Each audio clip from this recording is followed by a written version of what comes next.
In this video, we'll introduce chords by talking about major and minor triads.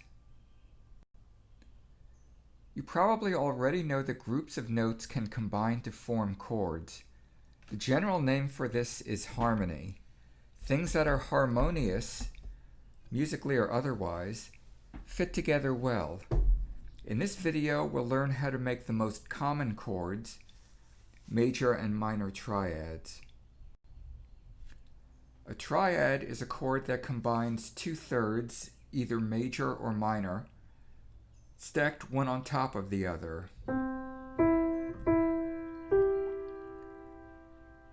If the triad is major or minor, then it uses one major third, like that, and one minor third, like that, or the other way, minor third, and then the major third. It's the order of which is below and which third is above that determines what is a major triad and what is a minor triad. The note that starts this stack of thirds is called the root of the chord. It's the foundation of the chord structure. We name a chord based on the root. So a C major chord has C as the root. An F sharp minor chord has F sharp as the root, etc. So here on the staff,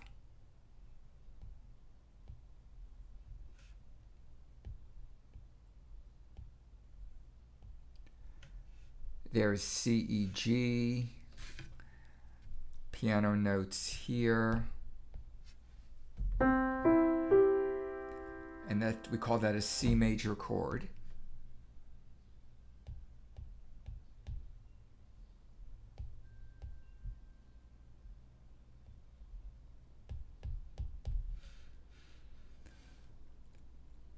Over here,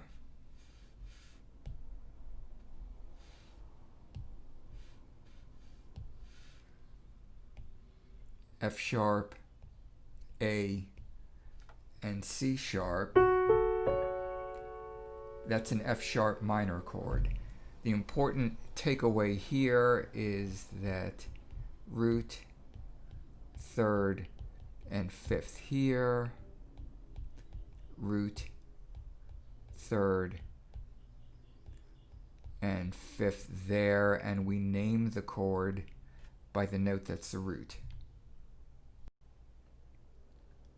So a major triad is built by having a major third above the root, then a minor third on top of the major third.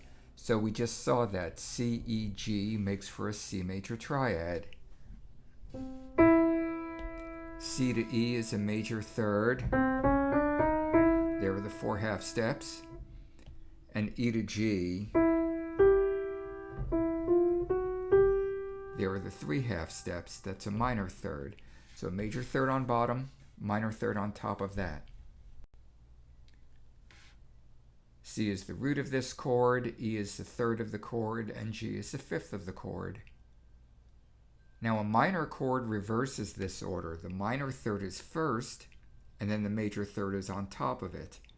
So C, E flat, G, you can hear how that sounds different than that.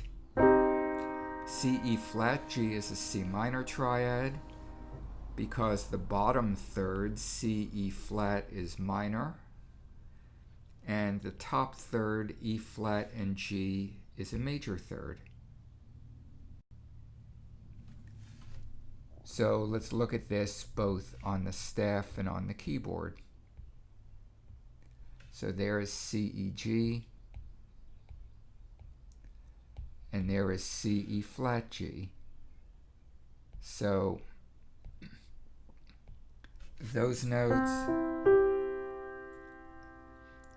that's our major triad because that third is major and this third is minor. So the major one comes first when we start building from the bottom up.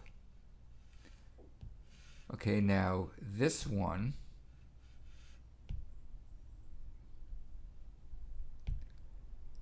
I'll get my scribbles out of there. This one over here uses the E flat instead of the E natural, so now the third here is minor and the other third here is major. So the minor third is on the bottom and the major third is on top.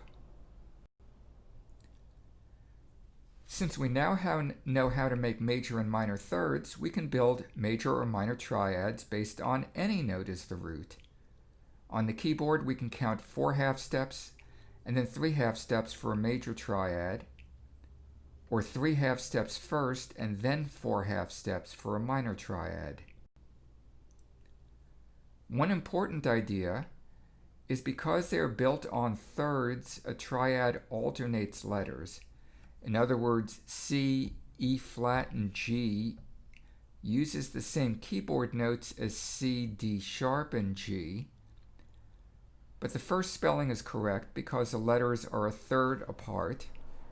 Here is a third, and here is another third, rather than a second and a fourth apart. Here is a second, and here is a fourth, and that's why C, E flat, G is the right spelling for the C minor triad. So if we think on the keyboard, here's C and here's G, and this one could be thought of as either E flat or D sharp. We want the spelling that makes that a third and that a third as well. While you can build triads by this stack of thirds, there's an easier way to do this. You may have noticed that a major third, then a minor third, spans a perfect fifth total. It doesn't matter which is on bottom and which is on top. If we add 4 half steps and 3 half steps together, then we end up with 7 half steps, which we know is a perfect fifth. So whether making a major or a minor triad, an easier way to do it is to start with the perfect fifth and then find the note in the middle that makes the right order of major thirds and minor thirds. For example, for a D major chord, start with the D and the A. The A is a perfect fifth above D. And then you need to find which kind of F is a major third above D. It's F sharp, right? On the keyboard, the kind of F that's closer to one of the other notes is a minor third, and the one that's larger or further away from the other note is a major third. You can try a few this way, both on keyboard and on staff paper. I'll illustrate it here. So if we have a D major chord,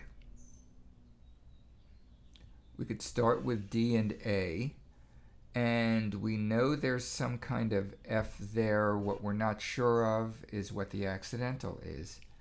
So here is D and here's A. That's a perfect fifth. That's an easier interval for us to identify. And now if you're picking this one or that one, if it's major, you want 4 half steps here and 3 half steps there. So you see that F sharp is the correct one.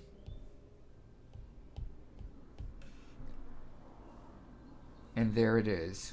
So we could use that one, not that one. If we want to do another one, let's say we want a G minor chord. And for the G minor chord, we can start with G and D. So here they are. And we want the minor third on the bottom and the major third on top. So the question is, what kind of B are we using? So we count 3 half steps from G. 1, 2, 3. And we'll use the B flat, and just to check, from the B flat, 1, 2, 3, 4 until we get to the D. So in this case, you do the fifth first, and then adjust the third to find the one that you want. Remember that if it's major, this gap will be bigger and that one will be smaller. If it's minor, it's the other way around. And the first gap is smaller, 3 half steps, and the second gap is larger, 4 half steps. Remember, you need alternating letters to be building in thirds. So starting with the most common triads, the one you'd find in the keys you've already learned, using no more than 3 flats or 3 sharps. So take any of those scale degrees in the keys that you have and build up in thirds, and notice what kind of triads you have. On lead sheets in popular music, they usually abbreviate the major and minor chords as follows. The root is always written as an uppercase letter.